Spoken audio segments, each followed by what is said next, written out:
Still having my guests here in studio to take a look at what's happening today and what will be forming the conversation in the country today on the political front, of course, which we are calling historic, which could actually be called the grand divorce between the head of state and his deputy just 2 months in office. And I'm speaking to Brenda Ongalo, and also we have Honorable Nabi Nabuera and Wakili Stephen Bugo. Thank you so much, ladies and gentlemen, once again, for making time for the conversation this morning. I want us to shift this conversation from what we're talking about and looking at the dailies to now talk about what is ahead of us. And this has to be the impeachment against the Deputy President, Rigathi Gachagua. We saw the man put a spirited fight in the National Assembly. And I want to start with you, Nabi, because, you sit in the National Assembly. Do you believe that the second in command was given a fair trial in that particular house? You people again have not read the law. The National Assembly does not try. He's now going for trial. It is the Senate that does the trial. For us, we just consider the reasons for impeachment. We start the process and consider whether they make reason or not, whether they are validly constitutional or not. And for us, basically, by the way, it's not legal, it's political. Okay. So in the National Assembly, it was a political process? Yes, it's a political process. And all we said, yes, there are good reasons to believe he has gross misconduct, he has violated the Constitution. Now, he faces the trial chamber. The trial chamber is the Senate. Okay. Yeah. Does he stand a chance in the Senate based on what the grounds of impeachment are and, the kind of defense that we've been able to see being put, because I believe that's the same defense, maybe just a little bit of witnesses and something on top of that when he actually gets to get into the trial chamber and defend himself for 4 hours. Based on the accusations that we've been able to see leveled against him, the kind of arguments that we witness in the National Assembly and what we expect to see in the Senate, what do you make of that? Does he stand a chance? I think what Kenyans need to understand is that when the Senate sits to listen to Deputy President Gachagua and also his accusers, it is a trial court which has equal jurisdiction with what a normal court has. Okay. So when you are alleging that, for instance, he disinherited his wife, his brother's wife, or his brother's children, you are expected to adduce concrete evidence, because these are now, you must meet the required threshold of proving those allegations, because they are now criminal in nature. When you're making an allegation that there is a violation of the Constitution, it is the expectation by the Senate and also the people that those who are accusing him must produce sufficient evidence. I say that because apart from what we witnessed in the National Assembly, which was more political and chorus nature of it, in the Senate we're expecting the trial aspect where someone has to bring evidence, and if it doesn't meet the threshold of convicting him of those particular allegations, then we expect him to walk free. And I say that because people will notice that the threshold is more higher, because when you say that Gachagua has stolen money, which is from the public, as a public officer and misappropriating public finance, we expect that once the Senate find him guilty, then even equally a court of law should find him guilty. Okay. I want to throw this because there's the option of, listening to this in a committee and also in plenary. Then you see, right now we're going, the whole House is going to be listening to this particular, to a case and, try the deputy president. What's the difference between these two, and which one gets to look at each ground in detail? Is it the committee or is it just the whole House? I think we saw Kawira Mwangaza's trial. It was quite chaotic and did not exhibit the sobriety that we expected. And I felt, personally, a committee will have been a bit more easier and more detailed to be able to interrogate these matters. But unfortunately, obviously for political backlash, which I think most of the senators were avoiding for what they witnessed during the alleged or the so-called public participation which took place, and how they have noticed the backlash most of these members of parliament are receiving. So I think that's why most of them want to work in that warmth and comfort of the plenary. Okay. Yeah.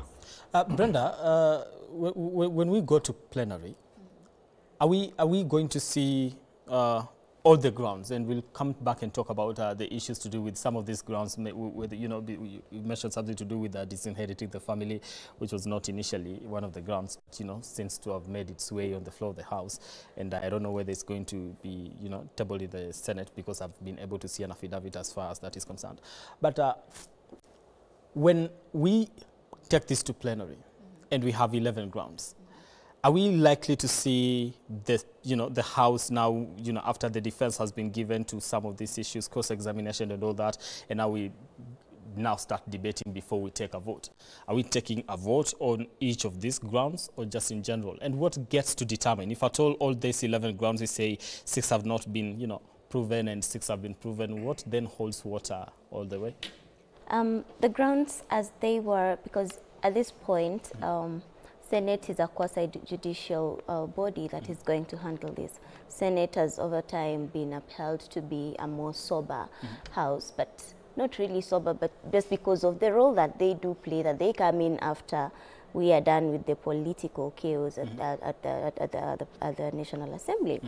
But the fact that all these 11 grounds are going to be debated, all these, even one, as long as it is proven properly and is sufficient to get the deputy president impeached, or the impeachment confirmed. Because what they are what Senate is basically going to do is to say National Assembly has presented this.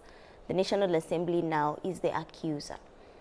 They have brought in these complaints, and which in their thought was sufficient to have the deputy president impeached. Okay. If they are able to prove even one, it is sufficient for him. His case will be done. So unless now he has to go back to court, you must not prove all these 11. In as much as fine, any allegation that is brought before the Senate will be given sufficient time to be argued, proven, and a decision taken on it. So of the 11 grounds that are facing the deputy president, even if one is proven, yeah, because if you can prove insubordination, if you can prove a violation of the Constitution, if you can prove gross misconduct, even one, even if it was only gross misconduct that was taken before the National Assembly and was the impeachment motion passed, and it was taken to Senate, and still there must not be many. And that it's not like now that the 11 grounds that have been, you know, all the 11 grounds need to be proven for him to be. No. The position is this, and the Senate has already, in the past impeachment cases, has established rules on how to handle this.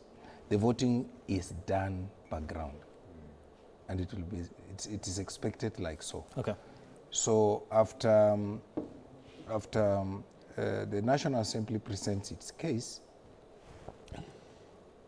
Gachagua would be expected to cross-examine National Assembly staff, witnesses, and all that. Then Gachagua will present his evidence with his lawyers, and then again, the National Assembly will be required to cross-examine. I've seen some, I think, for 1 hour or so. And then the lawyers will make their closing remarks. Then Gachagua will again be given an opportunity to say his. Then, after that, the Senate goes into debate. First, they will be given an opportunity to clarify. If they want to clarify anything from Gashagua's lawyers or the National Assembly, then after that they go into debate. After debate, they go into voting. And again, the voting in Senate will be by every ground. all the 11. And each member who will be present is expected to vote on all the 11. Ground 1, they vote, they record. Ground 2. Then at the end of the voting, if even only one sustains the charge, then Kashagwa is impeached. So these 11 grounds, and I just want us to stick a little bit on this one. It was somehow casting the net a little bit wider, so that whatever gets to hold, because something out of this 11, definitely something must hold. Definitely, sorry. Yeah. It's like, even normally when you're taken to court, you may have like 10 counts, or 5 counts. You have been charged with robbery with violence, there was also assault, there were some other things that you did along the way, so or possession of goods. So it's the same scenario where that when the court is making a ruling, it can find you guilty of only one offense and release you on the others. But that doesn't mean that you're going to go home. So the burden is also mainly on the accusers to adduce evidence beyond reasonable doubt, because you need to remember that when they are accusing you on an aspect of criminality, which is a violation of a domestic law, then the threshold must be met. Okay. Let's come back. There's something. If you look at the impeachments that have found their way into Senate, and I like using Wambora and Kawira. You remember Kawira twice, the Senate said no. On every count, the counter assembly lost. In one of them there were 9, in another one I think there were 7. And the counter assembly lost. So there is also no, you cannot just imagine that because there are 11, they may find, it all depends on how they are presented and how they are prosecuted. Okay. Look at the case of Kericho, which was on Monday. Yeah. Everybody was prepared to go full throttle. And on a simple technicality, and I want to say the Katwa Kigen kudos. I mean, he went into the, that is when now a true legal mind executes professionalism, because it was a very basic issue. Yeah, let's not rush. Let's look at this issue. And sometimes in some of these things, we are so much in a hurry that we lose the track. I'm sure the county assembly members of Kericho, if they had given themselves one more week, they would have maybe have gotten that 132 person, the 32 person. But they were in a hurry. They were in a hurry, and they have been left with an egg on their face. Okay. And this is on that issue of that. I know it has already been ruled that it's supposed to be, when it's with the decimal, we can't have, decimal. There's no decimal of a person. Fact. So that means even if it is below 0.5, we still just have to round off to the next. There's no half a person. I think the argument was the fact that when you do the maths, it has a point number, 0.3 or 0.2 or 0.1.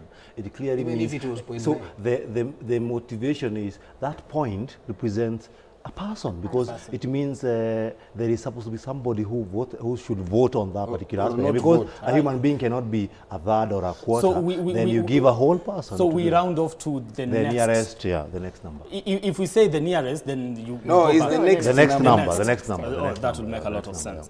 All right, I want us to take a look at how we got to this particular point. We've seen a lot of cases in the corridors of justice right now, and also Judge Chacha Mwita actually saying we'll not interfere with what the Senate has to do, because it has a constitutional, mandate to be able to carry on with this particular impeachment. We've seen close to 20 cases in the, in the corridors of justice right now. The deputy president trying to find a way to, still stay afloat on this one. What is the role of the judiciary in this one? Because when us taking a look at the constitution, there's been an argument that the impeachment of a deputy president is determined by the Senate. So at the Senate, that's where we wrap it up and say, you are now impeached. So what is the role of the judiciary? Is this just, what exactly do we do with this?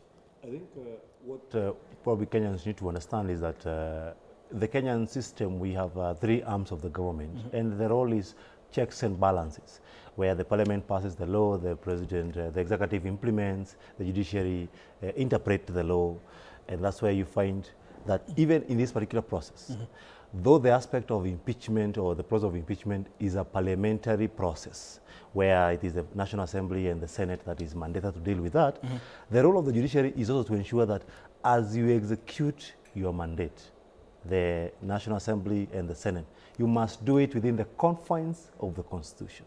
So if there is a procedure or an act that was contrary to what is set out in the Constitution, then the High Court has jurisdiction to nullify that particular process if it did not go follow the due process. So the main role of the court is not to interrogate the substance, but to interrogate the process.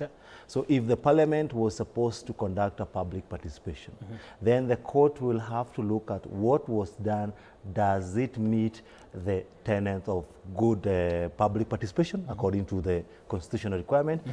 Does it reflect and accommodate the wishes of the public? And was it widespread? Was it done in a manner that encompasses the views of Kenyans, and also as in a holistic way in matters of this particular motion? So all that is what the court will be doing, and that's why you find that even the times the court has stopped impeachment of various governors and in other counties is mainly on the process, not the substance. Because the aspect of substance is purely rests with the Senate. And so this particular process, Brenda, when the courts will be looking at the process, right now we already have cases in court. Are they what will be happening at the Senate, come to play, or we are actually focusing on the process that was carried out in the National Assembly alone? The fact that the courts have been reluctant to give orders to stop either National Assembly or Senate to carry on with their debates and the motions that are before it. But basically, just as you said, the independence of each of the bodies to do their job. I think the judiciary was reluctant because they do not want to interfere with what Parliament, with what both houses of Parliament are going to be doing. But it is important to note that there is nothing that would bar the Deputy President from moving to court once Senate finalizes. It's if they find that they confirm his impeachment, then he can move to court then. And it is at that point that all the processes from the National Assembly would be taken into consideration. Was it done in accordance with the law? Was he given sufficient time to defend himself at the Senate? Were all the rules followed? But again, I'd want to raise the issue of we have seen the court being very careful this time round, even with granting conservatory orders. Something that has happened before, albeit just once. There was the David Ndi's case, the BBI case, and it was at that point that we had, for the first time, courts grant conservatory orders against Parliament and against county assemblies from debating issues in the BBI, and it was. There was the case of, are you interfering with legislative powers? And I had hoped to see such boldness come out so that we see how this comes to play. But I think everyone just wanted to leave the National Assembly and Senate to do its job and do not interfere with the political process per se, and wait for it when eventually it comes, because granting that would maybe mean you're preempting that you're going to be impeached, and you want to stop it. So if you think you're able to go scot-free out of this, just face the entire trial at the Senate, then yeah, move to court as a final option for you.